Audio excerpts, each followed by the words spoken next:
Joining us now, Congressman, 1st District, Virginia, Republican Rob Wittman, just got back from Asia. Congressman Wittman, good to have you with us. John, great to be back with you this morning. Wow, you're out of town for a week and all hell breaks loose. 1 week you're out of town. All kinds of things going on. I don't know what we're going to get to in the next 18 minutes, but I'm going to do the best I can. Let's start with your Asian trip. Where did you go, and how does that tie into what is going on right now with the crazy North Korean regime and this potential ICBM they shot over Japan? Well, John, we were there at the height of all of this activity, and obviously it's continued. I traveled to Guam, to South Korea, to Japan, also to Taiwan and India to meet with our allies there and our military leaders to really get a hands-on look of what's happening in that area of the world, and it is very concerning, the aggressive behavior we see by China. We saw the KN-17 missile that was fired over Japan while we were there, and also all the efforts that are being undertaken by allies in the region. When I was there was the annual defensive exercises being done jointly with South Korean forces. The exercise Ulchi Freedom Guardian, which is just a defensive exercise, but it's interesting to see the North Koreans' response. I also had a chance to go to Waipido Island, which is where the North Koreans shelled the island, killing 4 individuals there back in 2011. It's an unbelievable opportunity to be there, less than a kilometer and a half away from North Korean artillery that are trained on that island, and went up to the DMZ, got to see the tensions there at the DMZ. It hasn't been since 2013 that North Korea has been willing to even sit down and talk to South Koreans. So it's a very tense situation there. Had a opportunity to meet with General Brooks, who's the commander of U.S. Forces Korea, to get his perspective on things and what they're dealing with and the unpredictability of Kim Jong-un, as well as going to Japan, talking to our military leaders, our new ambassador there, as well as Japanese officials about the things that they're dealing with. Obviously, it's right in their backyard with the missile launch over Japan. Very interesting perspective, John, and a deep amount of concern and worry. I also had an opportunity to go to Guam to visit Anderson Air Force Base to see all the things that were going on there. As you know, when we were there, I actually watched the B-1s take off to head on a simulated bombing run that would go to North Korea. So you can see we are ramped up and ready to go if something were to come out. A day after we left, there were 2 pairs of the Squadron of 6, 2 pairs of V-1s, 4 jets flew a simulated bombing run to North Korea. Obviously didn't fly in their airspace, but just to send a signal there. So you see Ambassador Nikki Haley, very vigorously pursuing another resolution, the UN Security Council, about North Korea's behavior, where they've now detonated the most powerful hydrogen bomb device to date for them, and continuing to launch these more and more advanced and longer-range missiles implies only one thing, that they want to have a nuclear weapon that can reach the United States, that can put the United States at risk. And, John, I just don't believe that we can allow that to happen. One of the things I think we need to do is we need to get much more aggressive with China, because China engages in about 90% of the commerce that North Korea engages in, so they can, I think, have a significant impact there. I know that Vladimir Putin said that Russia, or from Russia's perspective, that North Korea is just not going to give up their nuclear weapons.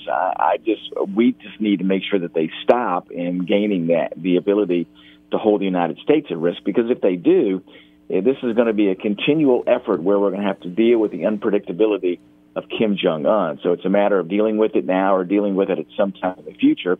And while we have great systems that can take down these nuclear missiles, at some point, in that realm, failure is not an option. And these things, while they are tremendously effective, aren't always 100% effective. And if he gains more and more of these weapons and holds more and more of these countries at risk, it just creates a very unstable world situation. And it's something that we just cannot allow to happen.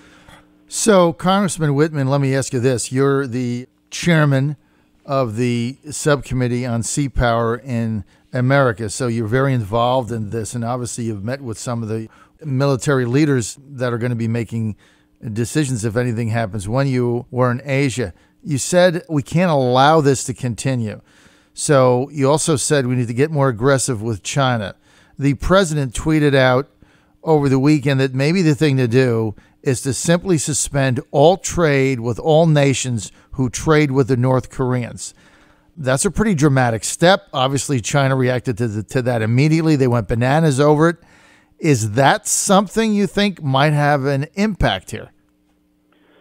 Well, I think you're going to have to put all of those things on the table. I think all the ways to encourage these things to be done diplomatically and economically have to be on the table. And I do think it begs the question, if countries are not going to aggressively deal with North Korea to isolate them, to at least stop them where they are with their nuclear weapons program, then what else is on the table? The only remaining option is a military option. And I can tell you, John, all the outcomes of military options are not good ones. It doesn't mean that we don't ultimately find ourselves faced with that decision, but those options are not good ones. So I think everything that we can do diplomatically and economically should be on the table, including those economic outcomes with countries that continue to deal with North Korea and don't take a strong stand to stop them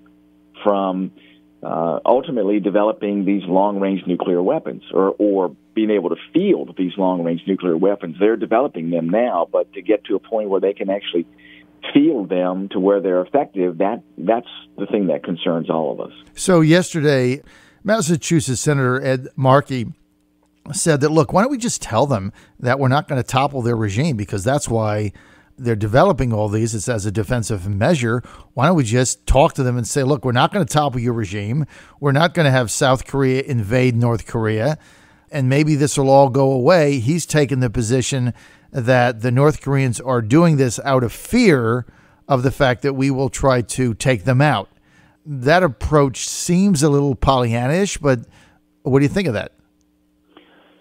Well, John, those messages have been sent clearly. Both Secretary Tillerson and originally President Trump said, hey, our intention is not to take out the Kim Jong-un regime, and they didn't skip a beat in their efforts to develop nuclear weapons. So I think we've tried it both ways. I think previously we tried negotiations, we've tried talks, we've tried convincing them that we are not a threat to their regime. We see what's happened over the 25 years of talk and negotiations. They continue to develop a nuclear weapon. Their effort is to be able to, I think, hold countries and the world now at risk so that they can get their way. And to me, that's a scary proposition with the unpredictability of Kim Jong-un. So I would love to think something as simple as that would work, but I am skeptical because there's nothing in the past 25 years that indicates to us that talks, negotiations, or agreements have yielded any change in their course in developing a nuclear weapon. I wish it were that easy, but call me skeptical based on their actions. Right. I mean, you got to look at the actions, not the words. Militarily, there's really nothing we can do. I mean, there's not really a first strike opportunity because of the casualties that would ensue in Seoul, North Korea, and Tokyo, perhaps, just through their conventional weapons, right? Well, that's correct, John. I think you have to look at all these different scenarios. If you were to do a limited strike on their nuclear weapons facilities to try to take out some of this capability, the question is what would North Korea's reaction be? And they have 10,000 artillery pieces trained on Seoul. I mean, it would be mass casualties in that situation. I don't think it's predictable as to what their response would be. If we do a limited strike, the question is would their response be with a mass use of conventional weapons into South Korea? And if that were the case, it would be, carnage beyond imagination. So, we do have to think about what would that scenario look like. I mean, we have lots of capabilities with U.S. forces in Korea to be able to counter that, but we can't take out everything that they would fire into Seoul. And as you know, Seoul is one of the most populous cities on the face of the earth. Right. So it's, there are no good and easy options from a military standpoint. But, the scenario with Kim Jong-un with a nuclear weapon or multiple nuclear weapons capable of putting the United States at risk is also another situation that is unacceptable. It also is another mass casualty situation. And, we're at a point where the accuracy of the weapon doesn't matter. The debate is well, the launch platforms aren't that accurate. Well, if it can get to the United States, whether it comes within 50 meters or 500 or 5,000 meters of a major city, at this particular point really doesn't make any difference. It's the use and the placement of a nuclear weapon onto U.S. soil and the capability to do that that puts the United States at risk. That to me is just unacceptable. Okay, so again, I'm going to ask the same question in a separate way. I know you said it's one of the options on the table, but if the president were to come out and say we're going to suspend trade with any country that is trading with North Korea, is that something you could seriously consider? Well, the president has the full option to do that, and I think it ought to be considered. I think that there are ways that you could put that into place. Obviously, trade agreements are ones that are negotiated by the executive branch. If a trade agreement ultimately is confirmed, then it is by the Congress. But the president's in the position to make that immediate decision. And yes, that is one of the things that I think the president should have on the table and should consider doing. If we, and we're getting closer and closer to that point of no return for North Koreans' nuclear capability. And some people have said, it's too late. We just have to deal with it.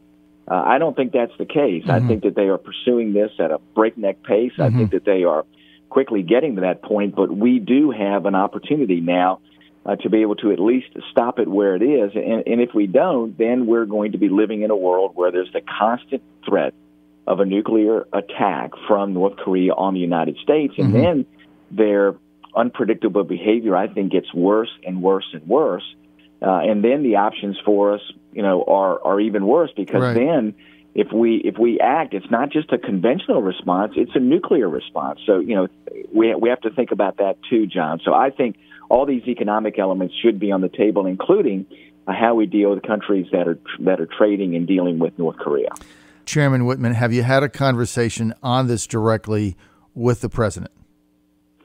I have not had one directly with the president. I've had one tangentially with folks on the president's staff and talking about the options that are there on the table and the things that they are considering. So I know that he is being advised by his national security advisor, by Secretary Mattis, by Secretary Tillerson, and others. In fact, I have relayed to them the conversations from our trip with leaders in the region so that they know. Secretary Mattis, I know, will be returning to the region, as well as Chairman Royce, who chairs the Foreign Relations Committee, which also has a role in all of these things. So what we've done in the outcome of our trip is to make sure that we communicated what our conversations were in the region so that everybody is on the same page about what we're hearing and at least are aware of the viewpoints and conversations that we had when we were in the region. Congressman, let's go to DACA. The president today coming out with his policy on his position on President Obama's what I think was his illegal act, his unconstitutional act of breaking the law and giving amnesty to children that came to the United States, were not birthed here, but came to the United States and now went through the process. They're documented workers through the so-called DACA or Dreamers program. This is being challenged. 10 attorney generals in the United States said if there's no action on it now, we're going to sue the government. They're going to win because it has no standing. It's unconstitutional. But he's going to punt the ball back to Congress and say, let's get a legislative solution. Where does Rob Wittman stand on this? Well, I think the president is following through on his campaign promise. There are deep legal questions about the DACA action by President Obama. As you know, President Trump has talked about that. and he is going to fulfill that campaign promise. I think he is clearly putting the ball now in the court of Congress, and Congress needs to act on this. There needs to be a debate. The bottom line is this, John, is it's right for there to be consequences for those who intentionally enter this country illegally. However, we see this situation where we in this country, from a legal standpoint, don't hold children legally accountable for the actions of their parents. So then the question goes back to Congress, then what do we do with these children of those that have entered the country illegally? I think that is something that we have to debate. We see these students, these children that are here, that are successful, that are working hard, that haven't broken the law. I think we do need to address that. I think that there's a reasonable and thoughtful way that we can address that and make sure that we are doing what we as Americans do, and that is, holding in high regard those individuals that are working hard and that are doing the right thing, regardless of what their parents have done. So I think it's something that Congress has to act upon. I do think that the action by the executive branch falls outside the law. It's clearly a congressional responsibility in order to do that. It is an issue that we have to address, and it's going to be up to us to find a reasonable way to go about this. All right, we'll get a little more specific when you say, Congressman Wittman, trying to find a reasonable way to go about this. There's already a bill circulating now, a Democratic bill, which is basically extending it in perpetuity, amnesty. If that comes in front of you and you have to vote one way or the other, are you inclined to vote for continuing the program or not?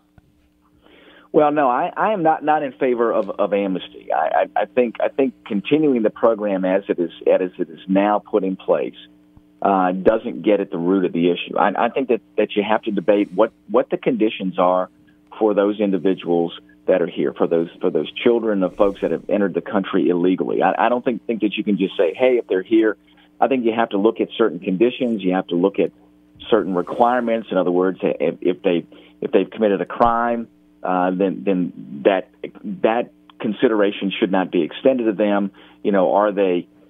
Are they doing the things that you would want these individuals to do, that are pursuing legal status to be here? I think all those things have to be part of the conditions that we would look at, John, in considering the legal status for those individuals that are here, that have been brought in by their parents who are here illegally. So I think you have to have a debate about what are those conditions. I think just carte blanche saying that everybody that's here can stay here regardless of any of the specifics of their situation does not get at what the American public wants us to do. I think they want us to come up with a reasonable policy that says that, hey, if we have these children that are here that haven't committed a crime and that are productive students, members of society, whatever it may be, then they ought to be given that consideration for their legal status. But there ought to be some limitations too, as what that legal status might be. So I think all those things have to be on the table. All right, we're out of time. I want to thank Rob Wittman for being with us. Republican Congressman, 1st District of Virginia. Rob Wittman also chairs the House Armed Services Subcommittee on Sea Power and Projection Forces, which includes the Navy, Marine Corps, Research, Development, and Acquisition Programs, Naval Reserve, Air Force, etc. Congressman Wittman, great to have you with us. Great dialogue. Thank you for being with us. We really appreciate it.